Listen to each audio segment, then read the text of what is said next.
Hoje nós teremos uma conversa sobre estudo genético dos embriões.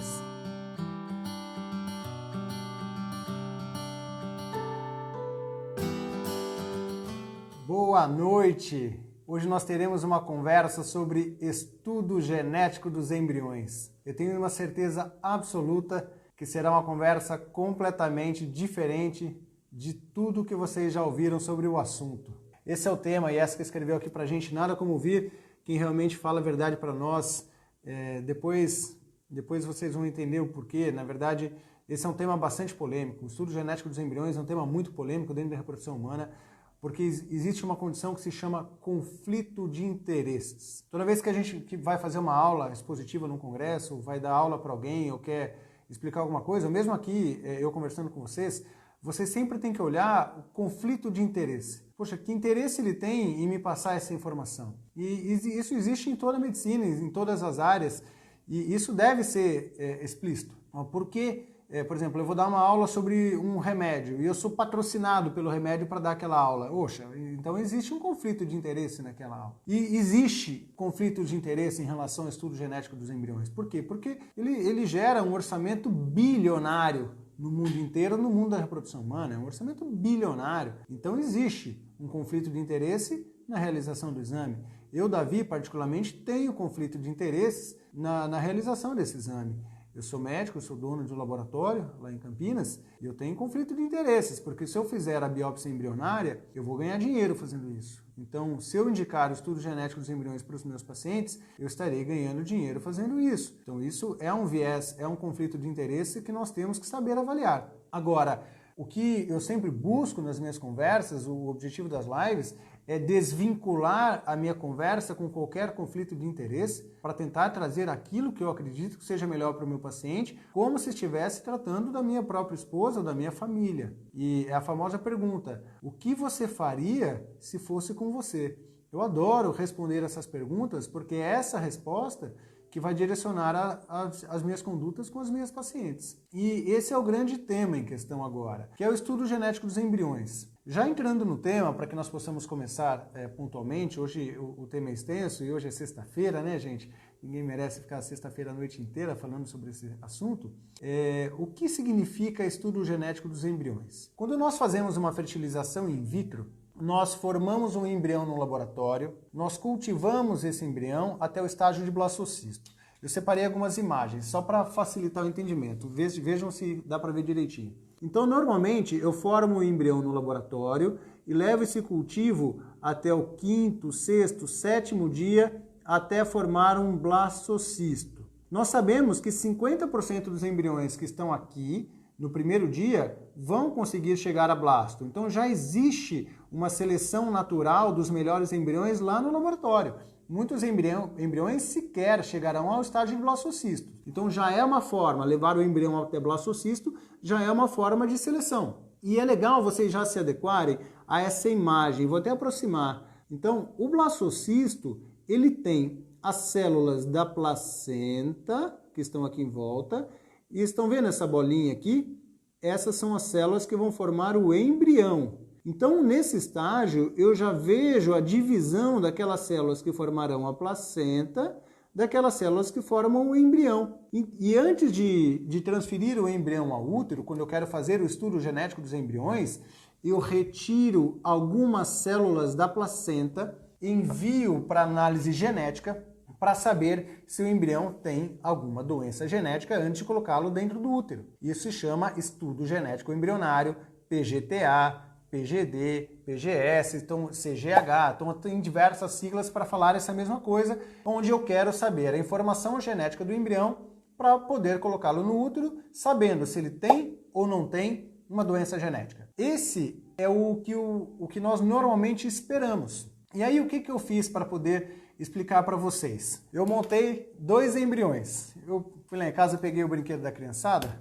Quem são esses 2 embriões que eu criei? São embriões em blastocisto, onde eu tenho as células da placenta e eu tenho a massa celular interna. Então aqui é o trofectoderma e aqui é a massa celular interna, que também tem diversas células que vão formar o bebê. Eu dividi em embriões, um embrião azul e um embrião amarelo. Então considerem vocês que esse embrião aqui é o embrião geneticamente normal e esse embrião aqui é o embrião geneticamente alterado. Ele tem alguma doença genética. E normalmente é isso que o casal espera e é isso que antigamente os médicos falavam. Eu mesmo falei isso por muito tempo. Eu tenho muitas pacientes que vão me ouvir falando sobre estudo genético agora e vão falar assim: Davi, não foi isso que você conversou comigo anos atrás.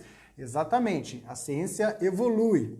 Então, nós temos um embrião. Eu queria, quando nós queremos, antigamente nós falávamos assim: o estudo genético dos embriões serve para separar o embrião normal do embrião alterado. E eu falava assim com muita segurança para os pacientes, e essa é a conversa de muitos médicos. Nós vamos fazer um estudo, nós vamos fazer um exame no seu embrião, e eu só vou colocar no seu útero se o embrião for geneticamente perfeito. Porque se ele for geneticamente alterado, eu não transfiro para o seu útero.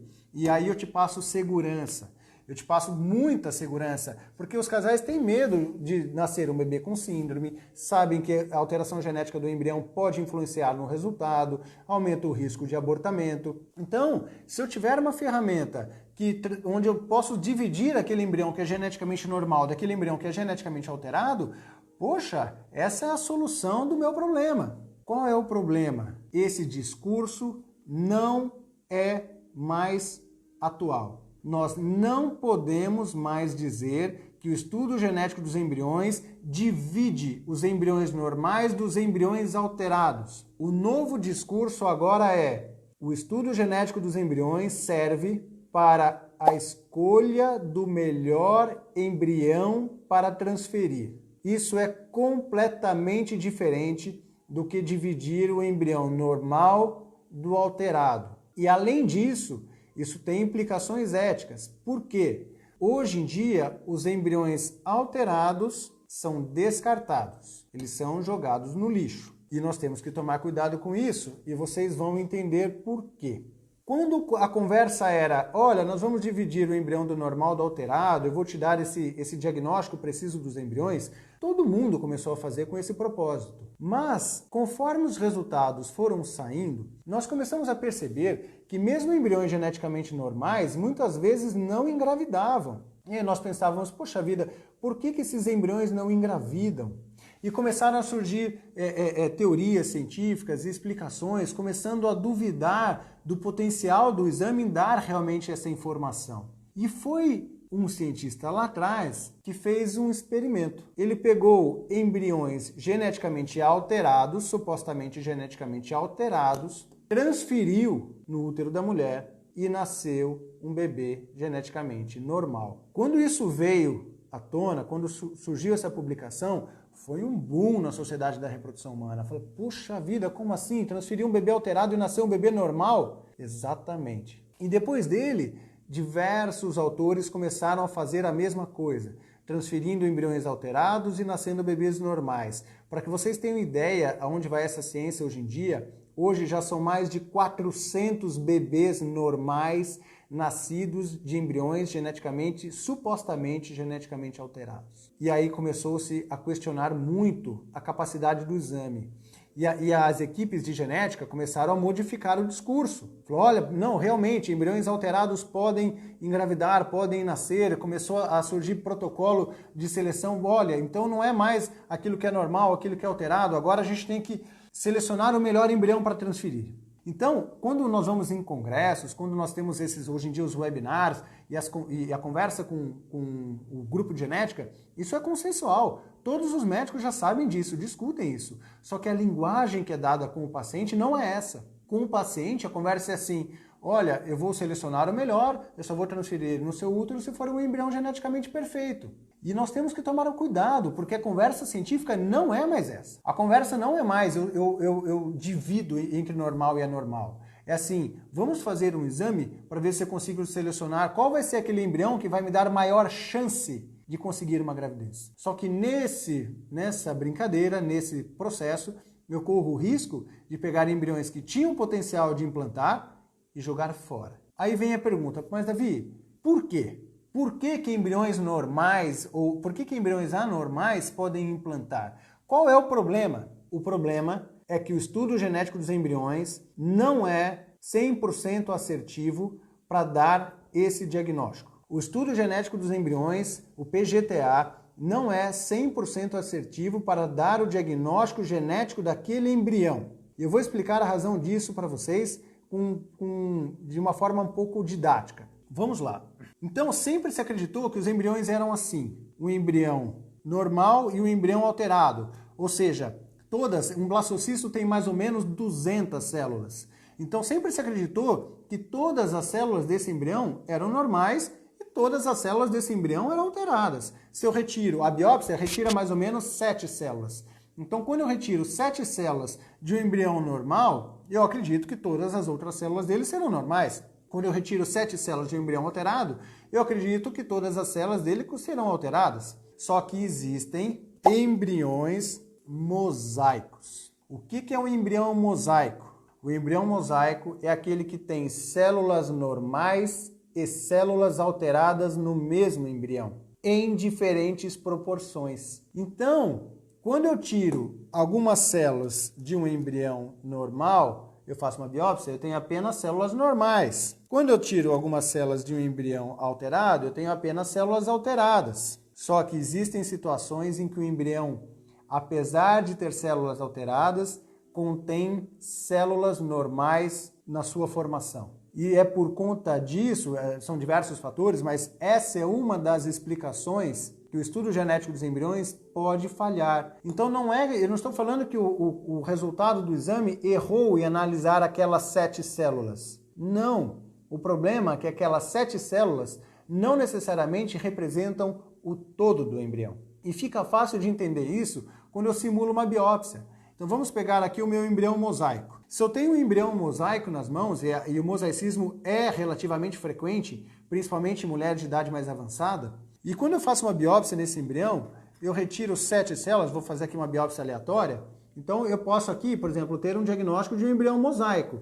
Eu retirei aqui 8 células, eu tive 4 células normais e 4 células alteradas. Então, o laboratório de genética poderia nos dar a informação de que é um embrião mosaico. Eu tenho células normais e meio células alteradas. Só que, dependendo da situação, eu posso, nesse mesmo embrião, retirar algumas outras células. Vamos fazer aqui uma outra biópsia. E eu peguei só células alteradas. Então, é um embrião mosaico, é um embrião que tem células normais e tem células alteradas. Eu fiz a biópsia e o laudo vai vir o quê? Vai vir como se eu tivesse biopsiado um embrião como esse. Opa, quase perdi a bolinha. Mas vai vir como se eu tivesse feito uma biópsia de um embrião tudo como esse. Eu pego 7 células alteradas, eu acredito, esse embrião é geneticamente alterado. O que eu faço com ele? Jogo fora. Ou se não, vou lá, faço uma outra biópsia nesse embrião e retiro células aqui. Opa, só retirei células normais. Esse embrião é geneticamente normal. Pode transferir ao útero que não tem problema nenhum. E quando, na verdade, o embrião é geneticamente alterado. No meu desenho aqui, eu misturei 50% de células normais com 50% de células alteradas. E eu tive 3 biópsias diferentes. Eu tive uma biópsia que deu normal, eu tive uma biópsia que deu alterado, eu tive uma biópsia que deu mosaico. Detalhe que nem todos os laboratórios de genética têm a capacidade ou dão diagnóstico de mosaicismo, porque eles usam diferentes proporções. E dependendo do aparelho, do equipamento e da técnica utilizada, o laboratório sequer é capaz de dar o diagnóstico de mosaicismo. O diagnóstico de mosaicismo é dado recentemente. Antigamente eles não falavam isso pra gente. Então nós sabemos que, por mais que muitos embriões sejam mosaicos, a gente às vezes não recebe esse diagnóstico do laboratório de genética, porque eles não analisam uma a uma. O equipamento de genética faz uma análise global, ele pesa as moléculas de DNA para ter uma ideia da proporção de mosaicismo. E quando nós estudamos o embrião, nós temos que entender que muitos embriões são assim. Podem ter células normais e meio células alteradas, e o diagnóstico pode errar na sua representação. Tem um trabalho publicado que analisou matemática pura, um trabalho norte-americano. Eles pegaram um estudo e aplicaram cálculos matemáticos. E colocaram assim, poxa, se o embrião tem mais ou menos 200 células, quantas células eu precisaria para ter certeza se esse embrião é geneticamente normal, se ele é geneticamente alterado, e dar a proporção de mosaicismo? Por que é importante dar a proporção de mosaicismo? Porque quando eu faço uma biópsia e tenho um laudo mosaico, Se ele lauda para mim que eu tenho 80% de células alteradas e 20% de células normais, a recomendação é não transfira. Esse embrião não é legal. Agora, gente, se eu pego meu embriãozinho aqui, eu faço uma biópsia absolutamente aleatória, eu sei que ele é 50-50, biopsiei aleatório de novo, e de repente eu biopsiei 7 células e eu tenho 6 alteradas e 2 normais. Eu vou ter um grau de mosaicismo elevado no laudo genético, mas ele não é assim. Então, quantas células eu preciso ter para poder dar um diagnóstico de mosaicismo corretamente? Mais ou menos 27 a 30 células. Só que se eu tirar 27 a 30 células de um embrião, eu danifico esse embrião até certo ponto que vai prejudicar a sua implantação. Eu estou tirando uma boa parcela de células desse embrião e eu danifico esse embrião que não vai ter a capacidade depois de implantar. Por isso que eu preciso tirar poucas células. Eles reforçam, eles colocam assim, são alguns números que eu anotei aqui, eles colocam o número de 27 células e eles colocam também, mesmo quando o embrião vem com laudo normal, com 7 células analisadas, nós temos que considerar que aproximadamente existe um risco de 40% dele ainda ter células alteradas. Então, o número de células biopsiadas não é suficiente para dar um diagnóstico preciso do embrião de mosaicismo. Mesmo quando eu tenho todas as células normais, eu não posso falar que o embrião é perfeito geneticamente normal. Quando eu vejo todas as alteradas, eu também não posso dizer isso, e mesmo o grau de mosaicismo pode e deve ser questionado. E aí os laboratórios genéticos, por isso, falam, olha, priorize aquele embrião, então já não consigo mais segregar. E existe o mosaicismo de células da placenta, e existe o mosaicismo no que se refere à massa celular interna. Eu falei assim, então eu tenho a célula do trofectoderma, que é a placenta, e eu tenho os embriões, a massa celular interna. O que acontece algumas vezes? Isso aqui pode acontecer. As células da placenta serem diferentes da massa celular interna. E eu faço uma biópsia da placenta e tenho todas as células realmente alteradas. Só que a massa celular interna, o embrião é normal. Já existem vários estudos mostrando, estudos de placenta, ou seja, eu estou falando que o bebê nasceu e estudaram a placenta e viram que as células placentárias podem ser geneticamente diferentes do embrião. Então, essa é uma crítica. Eu não posso fazer uma biópsia embrionária, uma biópsia do embrião. Eu não posso tirar células do embrião. Eu tenho que tirar células da placenta, porque senão eu vou danificar o bebê. E quando eu estudo a placenta, eu não sei qual é a carga genética da massa celular interna. Eu não sei qual é a carga genética do embriãozinho. E por isso que eu tenho que tomar esse cuidado, porque existem situações como essas. Volta aqui o nosso embrião para cá. Então, essa é uma das explicações do porquê que o estudo genético é falho. Porque a matemática do processo e a biologia do processo das diferentes capacidades celulares podem interferir com o laudo genético do embrião com essa imprecisão. Porque quando você pega um termo de consentimento, quando você conversa com o pessoal do grupo genético, eles falam assim, olha, o estudo genético erra em apenas 0,2% das vezes. Tá certo. Ele não erra para dar o diagnóstico dessa célula aqui. Ele erra para dar o diagnóstico do todo. Ele pode errar para dar o diagnóstico do embrião como um todo, certo? Essa é uma explicação.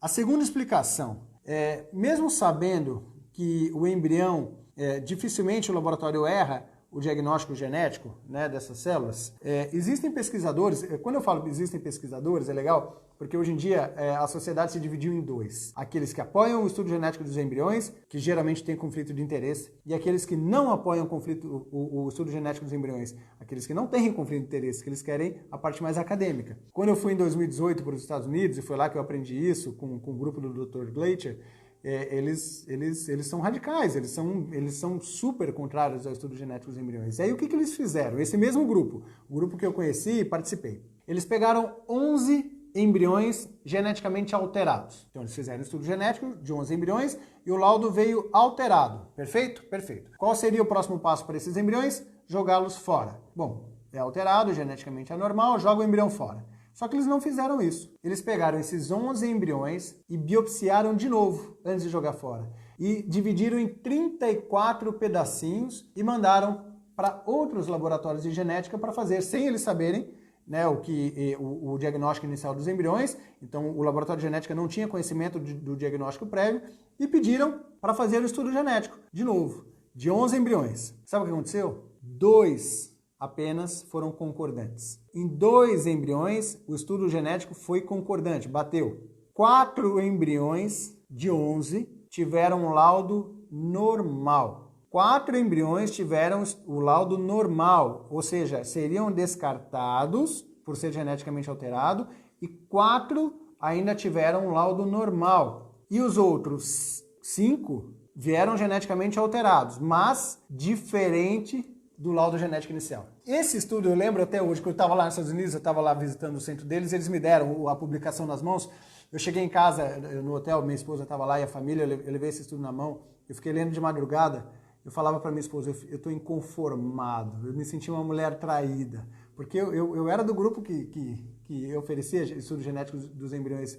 Minha esposa ficou indignada, coitada, ela estava me esperando, era noite já, as crianças dormindo, né, eu querendo falar sobre outro assunto, né, já não queria mais falar de medicina, e eu estava inconformado, eu ficava lendo o assunto, e aí eu cheguei no dia seguinte, e eu falava para eles assim, mas como que ninguém tem acesso a essas informações? Por que a gente não lê esses artigos? E eles falaram, porque existe conflito de interesse, inclusive das revistas. Palavras deles, não são minhas. Ele começou a grifar nome de revistas de grande impacto e falou assim, porque essas pessoas não deixam esses estudos chegarem nas revistas de maior impacto, onde toda a sociedade tem. E aí foi questão de tempo. Agora, a sociedade está começando a abrir os olhos para isso. Semana passada teve um webinar de toda a Sociedade Brasileira de Reprodução Assistida, onde o Dr. Gleitcher, onde eu fiquei, trouxe esse conhecimento para todo mundo. E aí foi um quebra-pau, foi uma briga do pessoal do estudo genético querendo falar contra.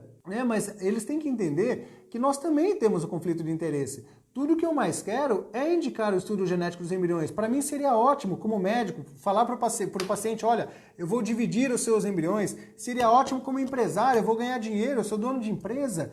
Em 2017 a gente teve um faturamento de quase R$200 mil com o estudo genético dos embriões, e depois isso diminuiu muito em 2018, 2019, quando eu voltei dos Estados Unidos. A gente parou de indicar. Por quê? Porque o objetivo é dar a melhor assistência para os pacientes. Então, vamos lá. Eu falei bastante de mosaicismo. Expliquei a diferença de mosaicismo das células, expliquei a diferença de mosaicismo dos embriõezinhos, da massa celular interna, do trofectoderma, o número de células que são biopsiadas. 2. Agora eu falo da dificuldade do laboratório dar o diagnóstico preciso da célula.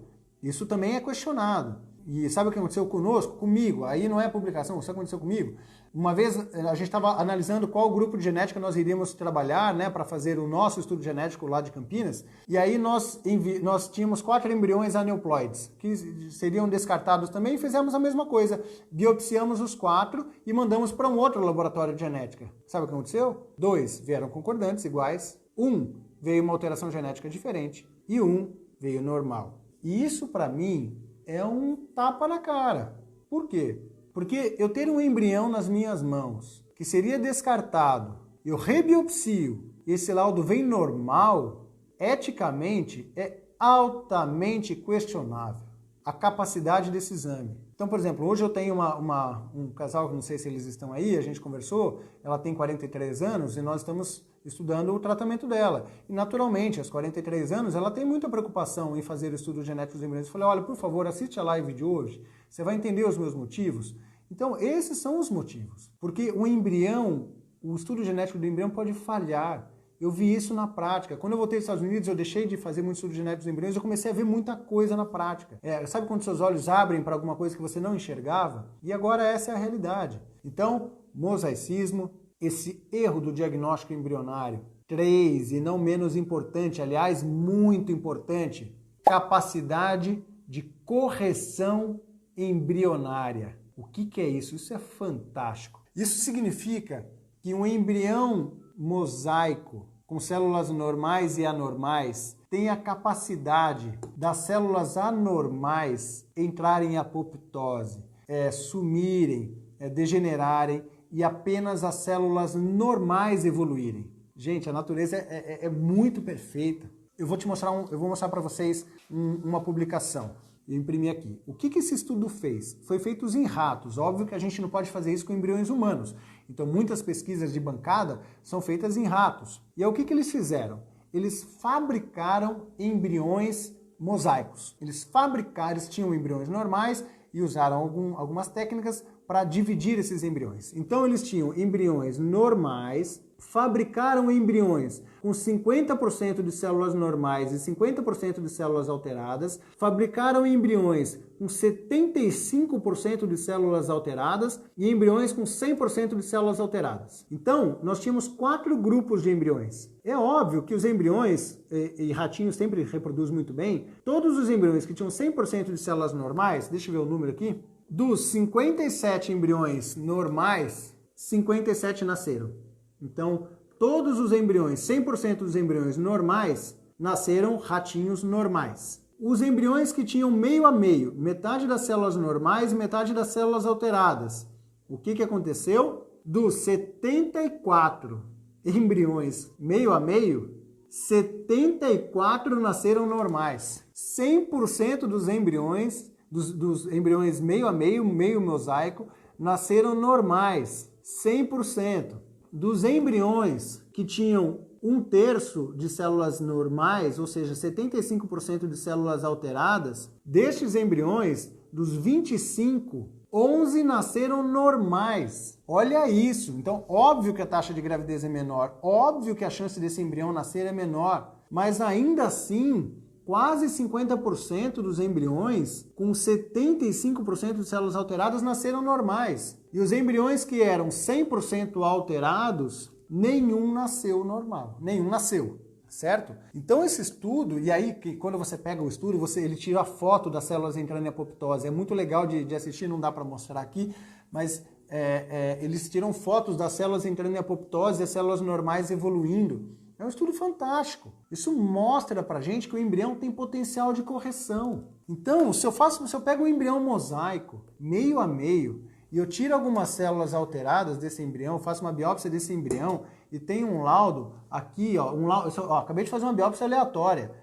Esse laudo vai vir o quê? Embrião geneticamente alterado, embrião modificado. O que eu vou fazer? Eu vou descartar esse embrião. Agora, se eu transferi-lo, ele ainda tem chance de implantar e evoluir. Eu preciso ser cuidadoso, porque aquele estudo foi feito em ratos, não tem estudos em humanos, mas nós já temos 400 bebês nascidos para mais de embriões mosaicos transferidos que levaram ao nascimento de bebês normais. Não foi um caso mais. Tem muita gente transferindo embriões mosaicos e nascendo bebês normais. Por quê? Mas por quê? É só a proporção de células? Às vezes é a capacidade de correção celular. Vocês estão começando a enxergar as limitações da técnica? Vocês estão começando a enxergar que centenas de milhares de embriões no mundo são descartados e teriam algum potencial de implantar e levar a um bebê? Então, essas são as minhas principais considerações em relação ao estudo genético dos embriões.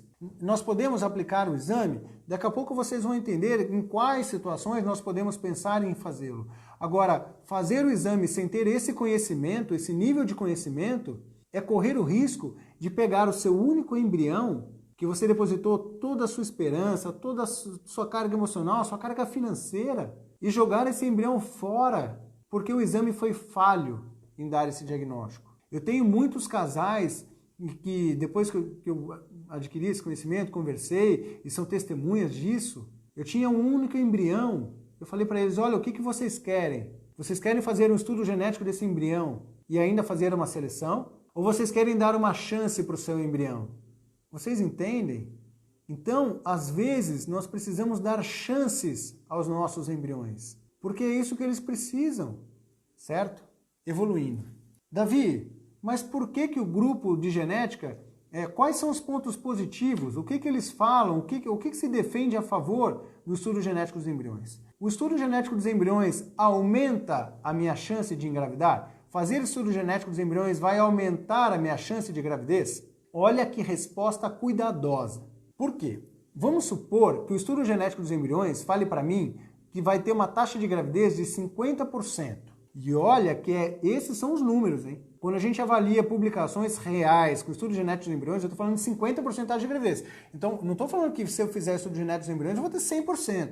Mas vamos supor que eu tenha 50% a 60% de taxa de gravidez, boa taxa de gravidez, com embriões geneticamente estudados. e vamos pegar uma população que chegue até 42 anos. Então, eu posso chegar para uma mulher e falar assim, olha, se você fizer aos 40 anos de idade, se você fizer estudo genético dos embriões, sua chance vai aumentar de 50% a 60%, como se você fosse uma mulher de 35 anos de idade, 30 anos de idade. Bom! Poxa, que legal! Vou fazer um exame que vai me dar uma chance de uma mulher de 30 anos de idade. Agora, olha o cuidado. A chance de 50% a 60% é por transferência. Se eu transferir o embrião no seu útero e ele for geneticamente normal, aí sim você vai ter 50% a 60% de chance. Então, olha o que pode acontecer na prática. Eu separei os números aqui. Se eu pegar 100 mulheres de até 42 anos e fizer uma fertilização in vitro, 15 delas, isso com uma mulher de idade avançada, onde tem todas as dificuldades. Se eu pegar 100 mulheres, 15 sequer terão óvulos viáveis. Vai interromper a indução, vai coletar, não tem óvulo, o óvulo é imaturo, de má qualidade, não fertiliza, então 15 já nem conseguiram formar embriões. 20 delas, eu estou usando as estatísticas reais, sequer terão um blastocisto. E olha que 20 eu estou subestimando, porque muitas mulheres com idade avançada não terão blastocistos. Mas vamos colocar 20. 20 pacientes não terão sequer um blastocisto. E aí, das 65 que sobraram, 1/3 vem com laudo genético normal. Então eu estou colocando uma taxa de euploidia de 30%. Também estou sendo otimista. Olha, 30% de chance de seu embrião ser geneticamente normal. E aí fez o estudo genético. Isso restaram para mim, e aí eu transferi esses embriões, vamos supor que eles tenham realmente 50% a 60% de levar a uma gravidez. Então eu cheguei no final com 12 gestações. Ou seja, sobraram 22 embriões geneticamente normais e eu transferi e tive 12 gestações com 54% de taxa de gravidez. Agora, a taxa de gravidez por transferência foi de 54%, mas a taxa de gravidez por ciclo iniciado foi de 12%. Esse é o pulo do gato que quem defende o estudo genético usa para oferecer o exame. Eles oferecem como se estivessem oferecendo uma taxa de gravidez muito maior. Isso não é verdade. Porque quando eu olho um tratamento, imagina você vai começar um tratamento. Você quer saber a sua chance de engravidar fazendo o tratamento. Você não quer saber a sua chance de engravidar simplesmente fazendo o estudo genético do embrião ou tendo o embrião transferido. Nós temos que fazer o cálculo da chance de engravidar a partir do início do tratamento. E agora, pense comigo. Então, essa chance que eles falam de 50%, 60%, no meu exemplo, 12%. 12% de você chegar no final com o embrião normal e ter um bebê em casa. Agora, imagina comigo. Eu estou conversando com você. Vamos supor que eu estou conversando com você que conversou comigo hoje, perguntando sobre o estudo genético dos embriões. Eu vou fazer o seu tratamento. E você chegou no final com um embrião. Um único. É o seu embriãozinho, é a sua chance. Esquece tudo que eu falei para vocês até agora. Você acha que se eu tirar um pedacinho desse embrião e colocar no seu útero, para saber se ele é geneticamente normal ou não, vamos supor que eu tirei um pedaço do embrião para saber se ele era geneticamente normal e veio normal, e eu coloquei no seu útero, a chance dele é maior do que se eu simplesmente tivesse transferido esse embrião para o útero? Óbvio que não. Se eu tenho um único embrião, o que vai me dar mais chance de ter um bebê? Tirando um pedaço dele para saber se é normal, colocando no útero, ou simplesmente colocando ele da forma como ele está no seu útero? Então, eu estou isso desconsiderando, porque vamos supor que existe ainda o índice de erro do exame genético. Esse índice de erro, existem autores que falam em até 30%. Então, fazer o estudo genético dos embriões pode diminuir consideravelmente a sua chance de engravidar por ciclo iniciado. Possivelmente porque você descartou algum embrião que tinha potencial, não fez o diagnóstico correto de mosaicismo. Ou pelo dano embrionário. Eu não considero muito dano embrionário. Um bom laboratório, ele sabe fazer bem a biópsia, eu não vou levar tanto isso em consideração, mas tem dano embrionário. Olha que legal. Eu sou um defensor que embriões com menor morfologia não devem ser biopsiados.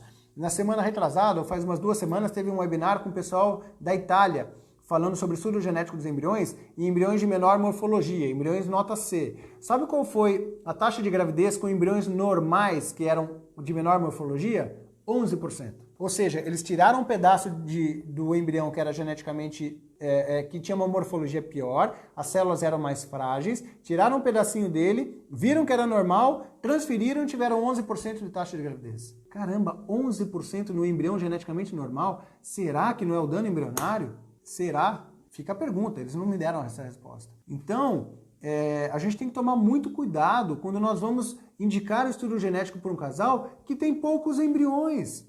E esse é um dos critérios, esse é um dos pontos que me faz pensar na indicação. Quando que eu posso pensar em indicar o estudo genético dos embriões? Quando eu tenho um casal onde a mulher tem idade avançada e um bom número de blastocistos, 4 blastocistos, por exemplo, para que eu possa selecionar qual é o melhor embrião para transferir. Essa é uma das pouquíssimas situações em que o estudo genético pode ter benefício. E aí entra o exemplo de um casal que me procurou recentemente, onde tinha uma situação como essa. Eles tinham abortamentos de repetição, e aí o médico falou, não, eu vou selecionar o embrião geneticamente e vou colocar o embrião que foi perfeito no seu útero. Um casal de São Paulo passou nas melhores clínicas da capital. E aí fizeram 1, 2, 3, 4, 5 fertilizações in vitro com estudo genético dos embriões, todos aneuploides. Quando ela tinha blastocistos, todos aneuploides. Formava blasto, todos alterados. Não me recordo a idade de cabeça, mas devia ter mais ou menos 41 anos de idade. Todos alterados. Vieram aqui em conversa comigo, conversamos quase por 2 horas, um casal muito querido, muito querido. Expliquei tudo isso que eu estou explicando para vocês, para eles, e falei assim, olha, você acha que o estudo genético está te ajudando? Você sequer está dando chance para os seus embriões. Você tem condições de engravidar naturalmente. Saíram daqui, engravidaram, e a gravidez evoluiu super bem. Vocês acham que essa gravidez que ela evoluiu, estatisticamente, ela estudou, sei lá, 8, 9, 10 embriões, todos alterados? Será que aquele único embrião, se tivesse feito o estudo genético, não seria alterado? Então, tome muito cuidado. Tome muito cuidado, o exame tem muito cuidado na sua indicação. Não é tão simples assim diminuir e usar os números para oferecer um tratamento de melhor resultado, quando na prática eu posso diminuir a sua chance de conseguir engravidar. Parece estranho eu conversar tudo isso com vocês, porque isso é difícil para mim. Por quê? Porque é muito mais fácil chegar para o casal e usar o discurso padrão. É muito fácil, gente, de verdade, às vezes eu sofro com isso, falo, gente, será que eu estou dando murro em ponta de faca? Mas eu vou continuar dando. Eu perco um tempão das minhas conversas. É muito mais fácil chegar para o casal, não, nós vamos indicar. Nós mandamos a nossa embriologista-chefe lá do FIVMed para Beverly Hills, numa clínica que só faz biópsia. Ela é uma excepcional biopsiadora, excepcional. Sabe muito de biópsia. Eu tenho um laboratório hoje que eu não tenho dúvidas que tem um dos melhores padrões do Brasil e do mundo para fazer biópsia dos embriões. Eu desconheço quem sabe tão bem quanto a gente. E a gente tem um produto de excelência. Mas tem tudo isso por trás. Eu teria todo o motivo do mundo para fazer esse exame. É o que eu mais quero. Eu falo para o pessoal da genética, gente, eu quero fazer estudo genético dos embriões. Eu quero oferecer o que vocês estão oferecendo para os meus pacientes. Vai ser bom para mim, vai ser bom para o paciente, vai ser bom para vocês, vai ser bom para o meu laboratório, eu vou ganhar dinheiro, o paciente vai ficar mais feliz. É incrível se vocês conseguirem oferecer isso. Mas vocês não entregam isso. Não é isso. Não é isso. Na prática não acontece isso. E são já inúmeras publicações que sustentam tudo isso que eu estou falando para vocês. E aí vem aquela pergunta, se fosse comigo eu faria? Dependendo da situação, se eu estivesse no limite da minha capacidade reprodutiva, não faria. Mas Davi, eu tenho medo de nascer um bebê com síndrome. Eu quero fazer esse exame para nascer, porque eu tenho medo de nascer um bebê com síndrome. Eu entendo o seu medo, eu entendo. Aí eu pergunto, qual é o risco de nascer um bebê com síndrome? Se você tiver 40 anos de idade, qual é o risco de nascer um bebê com síndrome? 1%. Nascer um bebê com síndrome é de 1%. Se você tiver 43 anos de idade, qual é o risco? 3%. Há quem defenda que esse risco é menor. Dr. Gleitcher, no webinário da semana retrasada, foi claro, falou, olha, cuidado, porque esses números aí, eles ainda são falhos, tem viés. Então, o risco é pequeno. Eu pedi para o pessoal de genética, falei, gente, me dá alguma publicação mostrando o quanto não fazer o estudo genético dos embriões aumenta o risco de nascer um bebê com síndrome? Sabe quantas publicações tem? Nenhuma. Não tem nenhuma publicação, se alguém achar, se alguém assistir essa aula aqui e for a favor do estudo genético dos embriões, pode me mandar, de verdade, eu tenho interesse em ver isso. Eu fui no Congresso Brasileiro do ano passado, atrás dessa resposta, ia ter uma aula com esse tema, chegou no final da aula, não tinha essa resposta. Por que ninguém publica a queda do risco de nascer um bebê com síndrome com estudo genético dos embriões? Porque talvez esse risco caia de 1% para 0,2%. Qual é o benefício? Entendeu? Então, o estudo não diminui tanto o seu risco de nascer um bebê com síndrome. Já tem inúmeros relatos de pessoas que fizeram estudo genético dos embriões e nasceu um bebê com síndrome. Por quê? Porque errou. poderia ter células alteradas lá no meio. Isso pode acontecer. Então, a seleção natural é muito eficiente. A melhor maneira que se tem para não nascer um bebê com síndrome é não engravidar ou se engravidar, abortar. É assim que a seleção natural seleciona. Por isso que mulheres com mais de 40 anos têm 40, 50, 60, 70% de risco de aborto quando evolui até os 45 anos. Por quê? É a seleção natural, não deixa evoluir, não vai nascer. Aí eu pergunto para os casais, mas Davi, eu tenho muito medo. Aí eu pergunto, você está evitando em casa? Você está evitando ter um filho em casa? Respondem, não. Então, se você está com muito medo de nascer um bebê com síndrome, não tente nem em casa, porque em casa não tem estudo genético dos embriões. Por que no laboratório nós vamos fazer isso? Você vai diminuir sua chance. Muitos casais ainda insistem, querem fazer. Quando insistem, querem fazer, eu faço. Eu faço. Quer fazer? Eu tenho produto, eu confio na minha equipe, confio demais na minha equipe, por sinal. Meu laboratório vai ganhar dinheiro, eu fui honesto, eu fui transparente nas minhas conversas, e essa live vai ficar gravada agora toda vez que alguém passar comigo, eu vou falar, você vai assistir aquela aula lá, porque daí eu fico 1 hora falando e fica mais fácil para minha consulta. Mas assim, eu faço. Mas no contrário, eu já tenho muitos casais que hoje têm o seu bebê em casa, que eu tenho certeza que eu ajudei sem fazer estudo genético dos embriões. E olha que legal, os meus resultados, quando eu voltei dos Estados Unidos, melhoraram quando eu parei de fazer estudo genético dos embriões. No ano de 2019, eu tive uma taxa de transferência de 1,2 embriões por caso.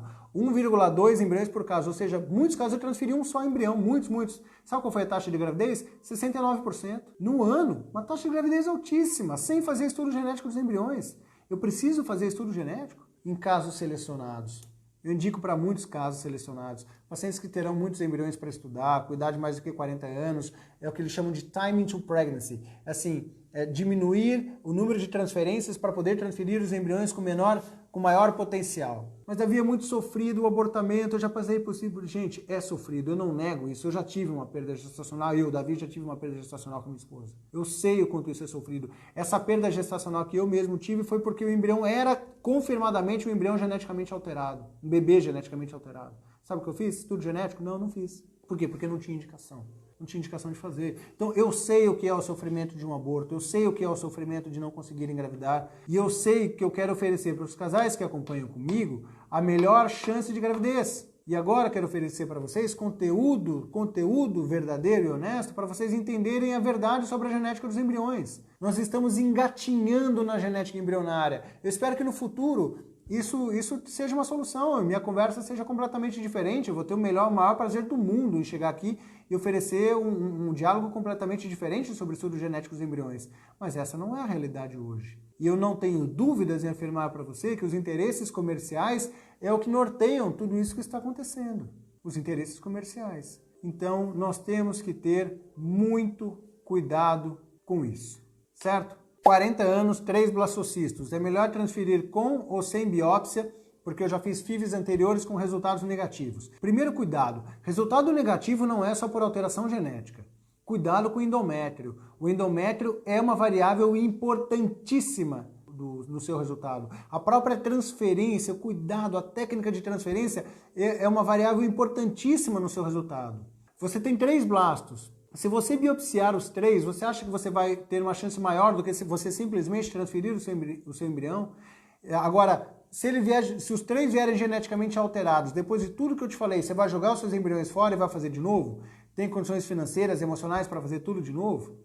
Tenho, Davi, eu vou fazer de novo se for tudo alterado. Então, faz o estudo genético dos embriões. Alguma coisinha ele vai poder te ajudar, mas eu entendo que o que você está querendo buscar é uma resposta. Por que eu não engravido? Você está buscando por isso. O que eu faria no seu caso? Iria muito atrás de uma resposta endometrial, tentaria entender muito bem a variável endometrial e daria para os seus embriões a maior chance possível que eles puderem ter. Qual é a maior chance possível que eles podem ter? Estando no seu útero. Eu, particularmente, não vejo por isso uma indicação para você fazer isso. É uma indicação. Academicamente é uma indicação. Eu faria? Não. Eu cuidaria muito bem do seu endométrio, faria um estudo mais cuidadoso, a gente pode fazer uma aula só sobre endométrio depois, cuidaria muito bem da sua transferência e transferiria os embriões que você tem. É possível fazer biópsia de um embrião já congelado? Sim, é possível fazer biópsia de um embrião já congelado. Isso é bom? Não. Por quê? Porque eu tenho que descongelar, biopsiar, recongelar, descongelar para depois transferir. Nós temos resultados positivos com biópsia de embriões congelados. Já tivemos. Agora, isso é bom? Não. Eu pergunto, por que você quer biopsiar o seu embrião congelado? Qual é o motivo? O que você precisa? Ah, porque eu só vou transferir se ele for normal. Dá uma chance para o seu embrião. Dê uma chance a ele, né? É uma forma de pensar. Mas, Davi, para mim vai ser importante fazer o estudo genético. Pode fazer. Pode fazer. E cuidado, veja a morfologia dele antes de fazer isso. O embrião é um blastocisto de 5º dia, AA, AB, tudo bem. Se for C, se for D, cuidado, porque às vezes você pode perder seu embrião. Em caso de um dos genitores ter uma doença genética dominante, é recomendado? É possível? É ético? Esse é um dos bons casos em que eu indico o estudo genético dos embriões. Existe uma doença genética conhecida, mas daí é diferente, eu não estou avaliando síndrome, eu estou buscando essa doença. Então, sim, é recomendado, sim, é possível, sim, é ético dentro dos meus conceitos. Eu vou tentar selecionar aquele embrião livre de uma doença para poder transferir no seu útero, isso já tem todo o respaldo. Isso não se chama PGS, isso se chama PGD. É uma linha de pensamento diferente daquilo que eu estou falando, mas que tem a sua indicação, tem o seu respaldo técnico, ético, tudo, pelo Conselho Federal e também pela minha opinião. A biópsia pode prejudicar o potencial de implantação do embrião? Ai, que resposta difícil. Teoricamente, sim, porque eu tirei um pedacinho do embrião e pode prejudicar. Eu citei os resultados com estudos genéticos de embriões de menor morfologia de 11% do grupo italiano que apresentou a aula. É que depende muito da qualidade do laboratório e da equipe. Os nossos resultados, né, porque lá, por exemplo, a Mariana, embriologista, e toda a equipe das meninas, ela sabe, quando o embrião é frágil, eles não biopsiam. A gente conversa com o casal, fala, não, preserva seu embriãozinho. A gente faz o que a gente chama de estudo caso a caso, né, de acordo com a morfologia do embrião. Como elas biopsiam bons embriões, nós acreditamos que não influencia na taxa de implantação. Eles vão bem. A biópsia não faz tão mal assim. O congelamento pode influenciar a mutação genética? O congelamento que fez o embrião ser geneticamente alterado, isso chama efeito epigenético. Teoricamente não, ele não vai mudar, ele não vai causar uma síndrome de Down no embrião. Pode ter alguma influência gênica, né? Pode influenciar a sua capacidade de implantação, mas teoricamente não vai influenciar a alteração cromossômica do embrião. Deixa eu aproveitar um momento, Joyce, me dá um tempo. Agora existe o estudo genético não invasivo. Foi isso que é uma novidade que surgiu agora, recentemente, onde eu vou dar o diagnóstico genético dos embriões sem precisar fazer a biópsia, coisa maravilhosa, tudo lindo. Eu vou sintetizar, eu não vou ter muito tempo para explicar o estudo genético não invasivo, mas ainda é pesquisa ou deveria ser pesquisa. Não existe tanta a concordância para a biópsia de mais ou menos 80%.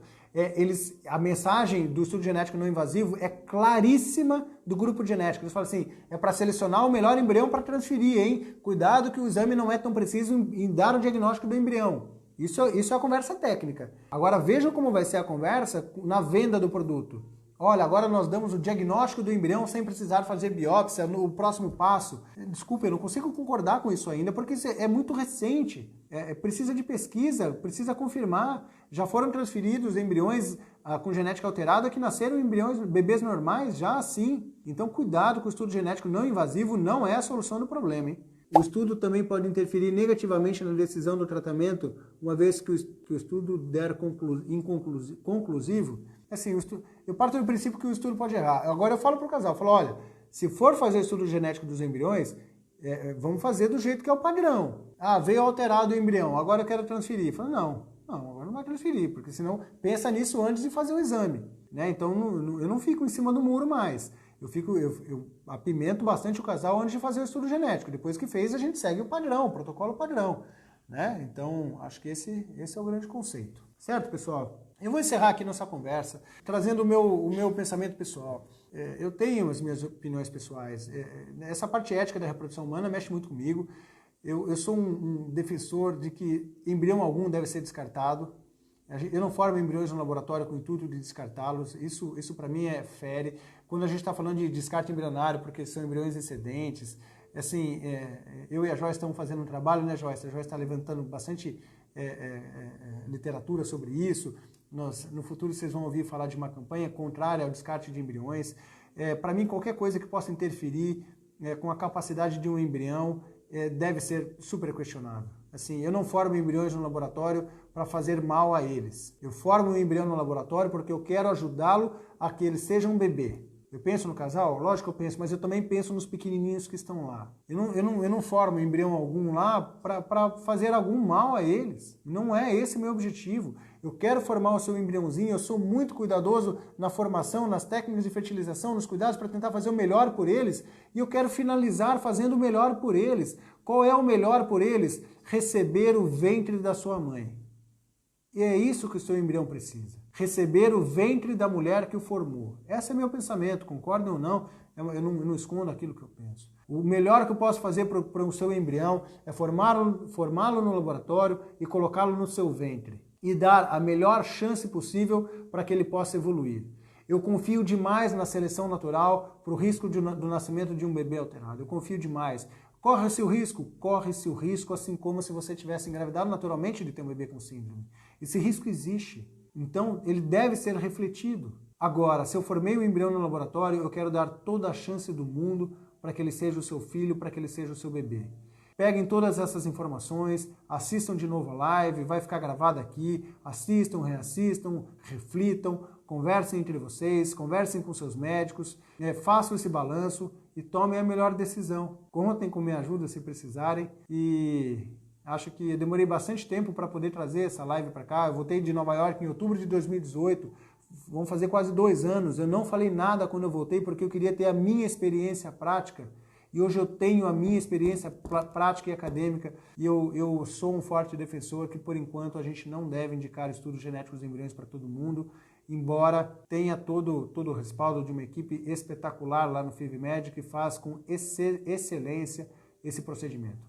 Então, devolvo as reflexões para vocês, para que vocês possam conversar. Que Deus abençoe todo mundo, Deus abençoe os embriõezinhos de vocês aí também e me despeço com essa reflexão. Eu vejo vocês na semana que vem, na live, aí sim na quinta-feira, e espero continuar trazendo conteúdo que enriqueçam com a transparência e honestidade que fazem parte dos meus princípios. Combinado? Um abraço, boa noite, boa sexta-feira e até semana que vem. Tchau, tchau.